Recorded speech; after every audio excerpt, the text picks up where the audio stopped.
Assalamu alaikum students. I hope you all are well. Stay safe, stay happy at your home.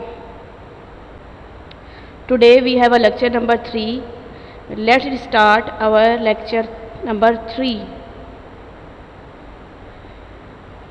Today we will learn about square root and cube root. What is the square root?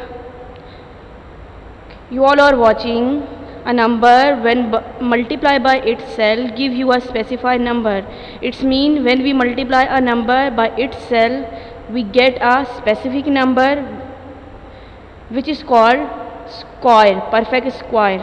For example, 2 multiplied by 2 4, 3 multiplied by 3 9, 4 multiplied by 4 16, 5 multiplied by 5 25 and so on. Square root basically is a inverse operation of a square number. As I take example of 3 multiplied by 3 become 9. When I take square root of a 9, the answer becomes 3. Both are inverse of each other. 3 square 9, 9 square root 3.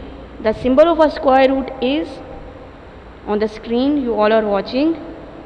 When we put any value in the under root, we pronounce as under root of this value.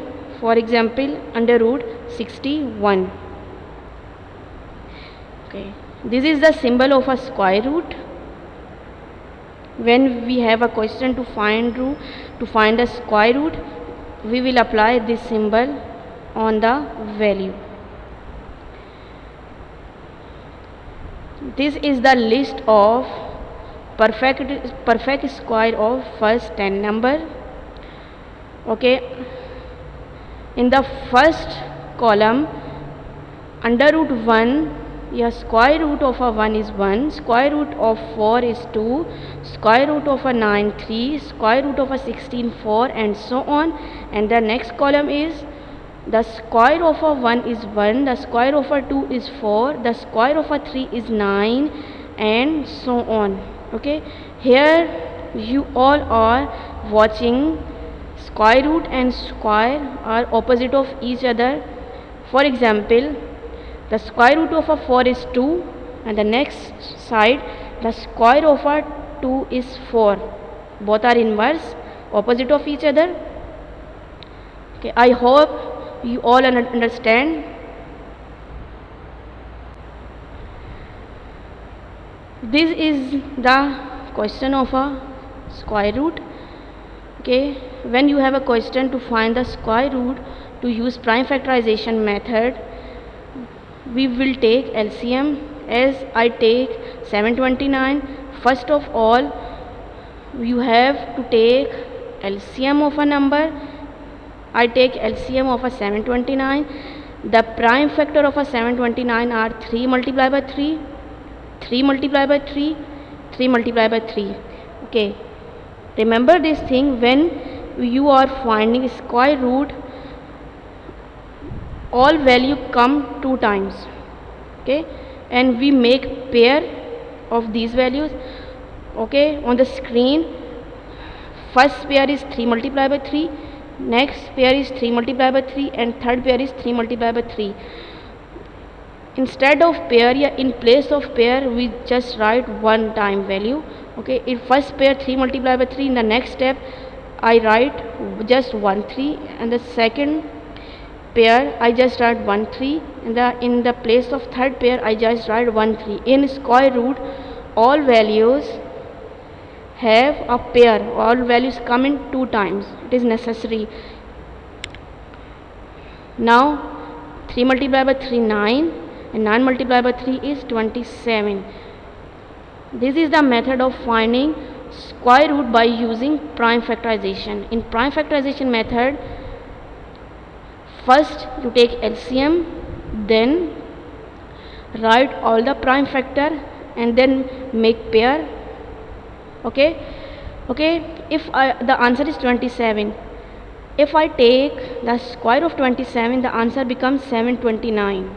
It's mean 729 square root is 27 and 27 square is 729. Both are inverse of each other. Now cube root. What is cube root?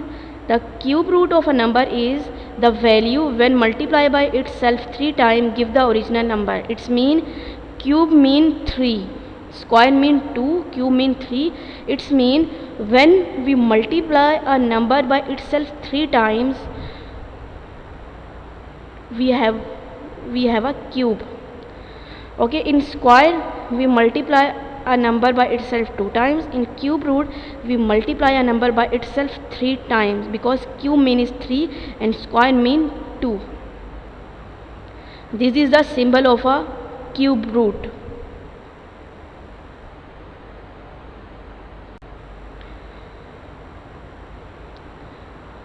Some cube root examples. Okay, here we also have 2 columns. In first column the cube of all the values are given, and the second column the cube root of all values are given. Okay, 1 cube 1, 2 cube 8, 3 cube 27, 4 cube 64 and so on. 2 cube 8 mean 2 multiplied by 2 multiplied by 2. 2 we write 2 3 times. 3 cube mean 3 multiplied by 3 multiplied by 3. 3 we write 3 times. This is the cube. The second column, 1 cube is 1, 8 cube is 2, 27 cube is 3. Now 8 cube 2 means instead of 8, in place of 8 we write 2 multiplied by 2 multiplied by 2. We write 3 times 2. In square we take values 2 times. In cube we take value 3 times. Every value come in 3 times in cube root. Okay students, now 27 mean 3 multiplied by 3 multiplied by 3. 3 comes 3 times. In 64, 4 multiplied by 4 multiplied by 4, it's mean 4 come 3 times. Understand? Okay, this is the example of a cube root. Same I use prime factorization method, same I use as in square root. First of all you have to take LCM, as I take LCM. After taking the LCM, the prime factors of 512 are 2 multiplied by 2 multiplied by 2, 2 multiplied by 2 multiplied by 2, 2 multiplied by 2 multiplied by 2. These are the prime factors of 512. Now we are finding cube root, so every value should come in 3 times. Okay, we in 3 times 2 we write just 1 2 because of cube root. In second I make a pair of 3 2, and in place of this I write just 1 2. The arrow is showing this. In the next 3 2 I just write 1 2. Okay, because of cube root every value should come in 3 times. Now we multiply 2 multiplied by 2 become 4, 4 multiplied by 2 8. It's mean the cube root of 512 is 8. If I take cube of 8 mean 8 multiplied by 8 multiplied by 8, the answer become 512. Both are inverse opposite of each other, and this method is prime factorization method. In your book this method is given for both square root and cube root. This method is given. This method is prime factorization method. Now it's time to your homework. I hope you understand very well. Okay students, your home task is solve question number 3, 4 and 6 of exercise 1A. Goodbye and stay happy at your home.